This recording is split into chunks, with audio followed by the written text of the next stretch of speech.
The best is yet to come. On this season of the Space Turtle Show, sex and society.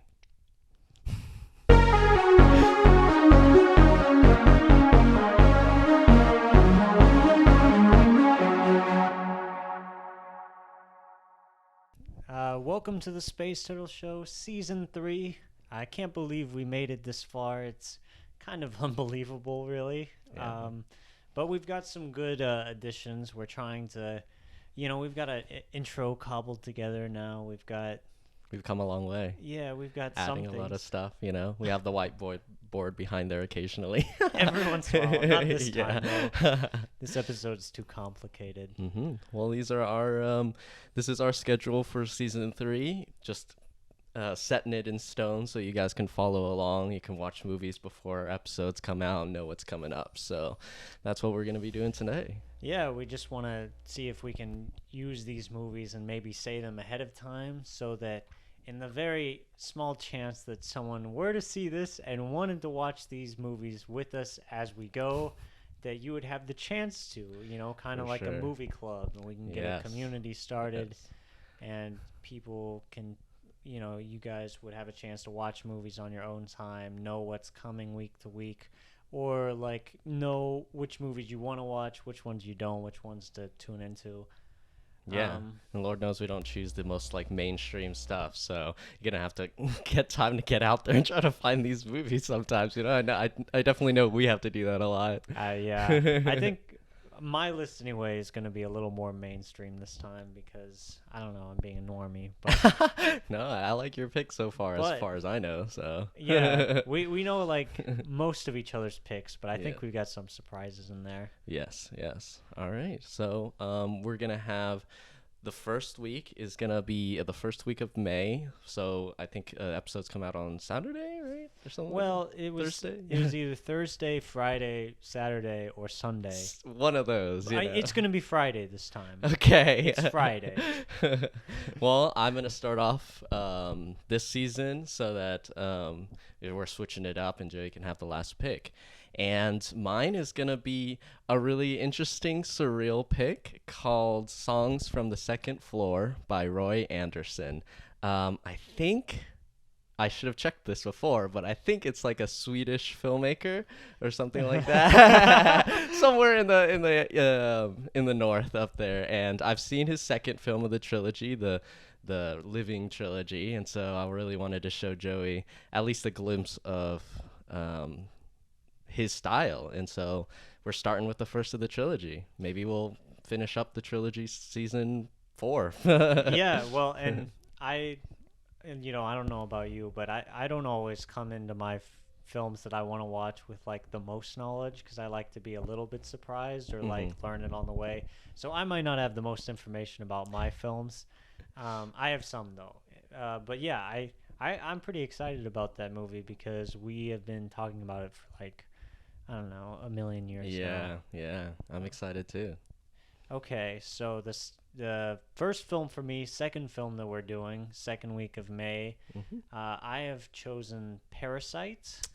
So excited to watch this film. It's a yearly tradition, and it's been overdue this year. I know, it's been way too long for me, way too long being a year and a half, but this film's already a classic, I think, in everyone's eyes. It's an instant, it's basically the textbook definition of how to make a perfect film. It is. And it's exciting and relevant, and we talk about it all the time, and we are meaning to watch it. So I figured if I made it one of the Space Turtle movies, then we would have to watch it.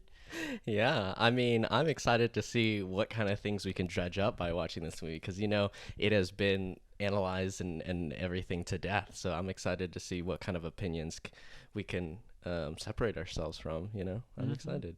And then week 3 is going to be back to my pick, and it's going to be Shame by Steve McQueen. And I'm not going to lie, I do frequent the greatest acting clips of all times sometimes on YouTube and TikTok. Always see Michael Fassbender breakdown, need to see the movie. And so Also, lots of sex. So, best of both worlds. Yeah, Michael Fassbender and sex. Oh, yeah. Like, Carrie Mulligan. doesn't get much better than that. Yeah. And I'm pretty sure that's the film that like launched his career basically, and he's turned in some good performances and some pretty mediocre performances too. I always really like him generally. But he's cool, and I've never seen the movie either, and Yeah. I am excited. I thought 12 Years a Slave was very good when I first watched it, but I haven't seen it since 2013. Yeah. So it's been like 9 years since Yeah. the last time I've seen a Steve McQueen movie. I mean, I only watched it once too. It's kind of hard to watch it more than one time, not gonna lie. Yeah. I've heard the same thing about Shame too. Oh, really? Funny enough. Well, we haven't seen it the first time, so I think we're still fresh. Oh yeah, for sure. So fourth for me, what is my fourth one? It is 12 Monkeys.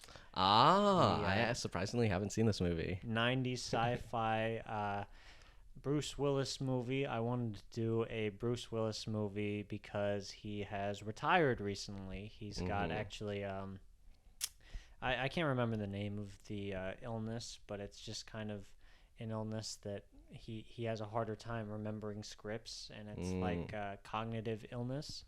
And as a way of like talking about a movie star that was so influential in my life, I wanted to use this as an opportunity to honor his career and legacy with a film that I haven't seen, and I guess you haven't seen either.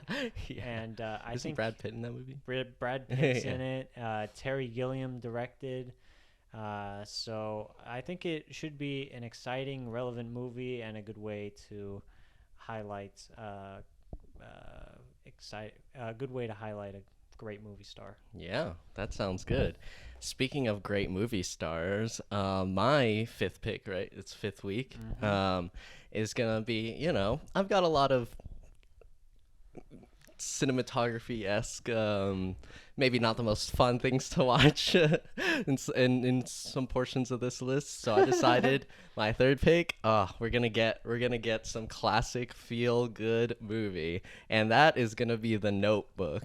Oh hell yeah, dude! Because Joey hasn't even seen it. Come on, man. I know. It is slacking. I mean, it is good. I mean, I tend to be pretty critical of films, and I still get like heart flutters when Ryan Gosling and Rachel McAdams come on screen. So Kissing in the Rain, man. I'm excited Baby about of Me this comes one. out. Yeah. I'm really excited about this one because Yeah. it's always been on my list. It's always that one. It's like, I'm always like kind of in the mood, and then I'm like, I don't know, a different movie. It'll contrast Shame. So. Definitely. Actually, funny enough, I've got another romance movie the week after that I think Ooh, could triple. be just as exciting, and that would be Portrait of a Lady on Fire, the French Beautiful film. that came out recently. It actually, it was the last film I watched in theaters before the pandemic happened. Really? Before I didn't COVID know that. shut everything down. So I've got a special place in my heart for this film, and it's not just because of that, but it's kind of because of that, and also the fact that it's brilliant and It is phenomenal. all of that. And the director of that film, she had a new film she came out with recently. It hasn't really come to Dallas yet, or maybe it has. I don't really know where it's at. It's kind of been buried, unfortunately, Yeah. more than I wish it was, but Yeah. we'll have to search that out as well. Yeah, I mean, three romance-esque movies in a row. I feel like our evolution of discussion will be really fun and exciting. So Yeah, that should check have a that good out through on line. week 6. Mhm. And then, all right, for this week 7th, I guess this will be like 2 months, maybe a little more than 2 months. Week 7 is going to be The Holy Mountain by Jodorowsky. And there's a lot. I was gonna Santa Sangre maybe was gonna be another one of my picks, but I just felt like after The Notebook, let's just go full weird, full people marching up a mountain, Jesus and symbolism and stuff like that. I've heard a lot of good things about the cinematography, and I know that Jodorowsky is actually like a madman, and I want to glimpse a little bit into that. I dove a lot into his rendition of uh, Dune, like his he had the opportunity to try and adapt Dune early, but nothing came from that process except for a little documentary about how he totally didn't care about the original story and just did his own wild thing. And I thought it was super interesting. So I'm excited to see what his brain actually comes up with. I'm really excited about this one also. It's always great to watch a film from a crazy person. Yeah. And, it's just going to be unique. Whatever happens, Yeah. it's going to be something to talk about. Yeah, I'm sure for we'll have real. something to talk about, right? Yeah. So I can't wait for that one. And I might keep it a little more lighthearted with my next one. I think that'll be a good idea.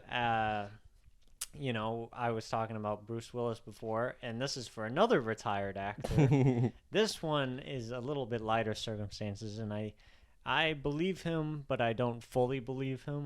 He might come back. Yeah. But we're talking about Jim Carrey, who has recently stated his retirement, ending on Sonic the Hedgehog 2. Hey, heard he was good in it. I heard he was good in it. We were almost gonna review that one, but Yeah. time. Yeah. Anyway, though, he's one of my favorite comedians from when I first got started in film in like middle school. I binged all of his movies. Dumb and Dumber is the shit to me, and he's done so many great things. So I've decided to pick a movie of his that I haven't seen yet. One of the few, Man on the Moon, the Andy Kaufman I haven't heard of that film. one. The biopic, the one about they did the documentary about Jim and Andy and the Great Beyond. No. You don't know that one? No. All right. Well, I thought he was going to pick The Mask. No.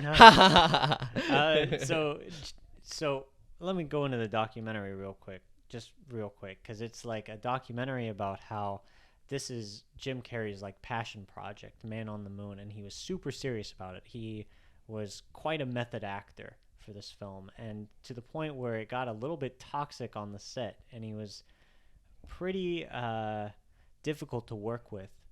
And the film that came out from it is a little bit mixed, positive to mixed, right? But it's almost like he put everything he had into it, and I think the performance he worked the hardest on. So Okay. I think it's going to be an exciting film to look at and He sent some rats to his coworkers. I don't know. I don't know if he went to that length, but he might. I don't know. So I think I'm excited to see what his interpretation is for that. Sounds good.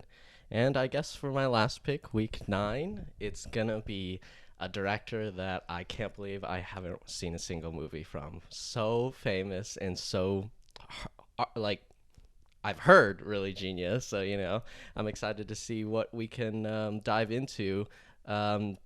Tarkovsky's Stalker for my last pick. It's gonna be epic, sci-fi, long and fun, I think. I haven't seen anything from his either, and I don't know. I'm. How long is it? Well, it's like 2.5 hours, maybe. Yeah. All right. I was like, okay, anything sub 3.5. Like since we watched Cierta Tango, since we watched that 7-hour movie, like whatever. No, nothing nearly as long as even your Lord of the Rings. I don't even think I would choose a movie that long. 4 hours is a lot. Once you see the 4 in front of it, I'm like, yeah. Okay. My attention span not that great, so. yeah, totally. And season finale. Season finale is going to be La Cierta Manera, which is a Cuban film translated to One Way or Another in English. It's by Cuban filmmaker Sarah Gomez, and it's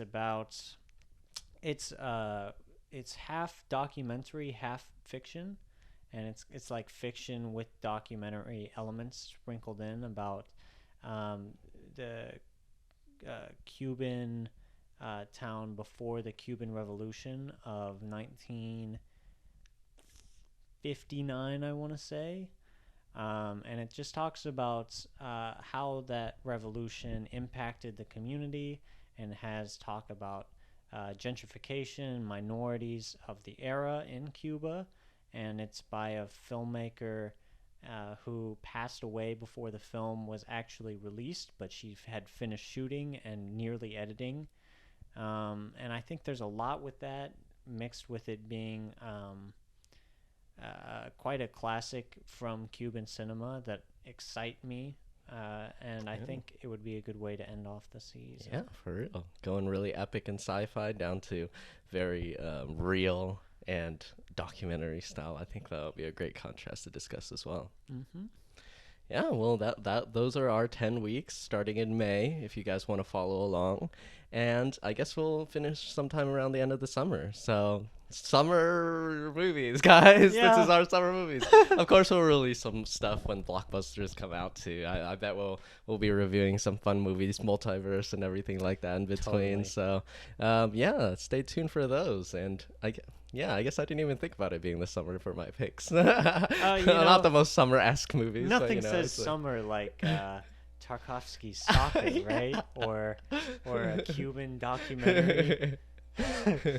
Yeah, that's it for me. Yeah, that's all. Thanks for watching. All right, bye.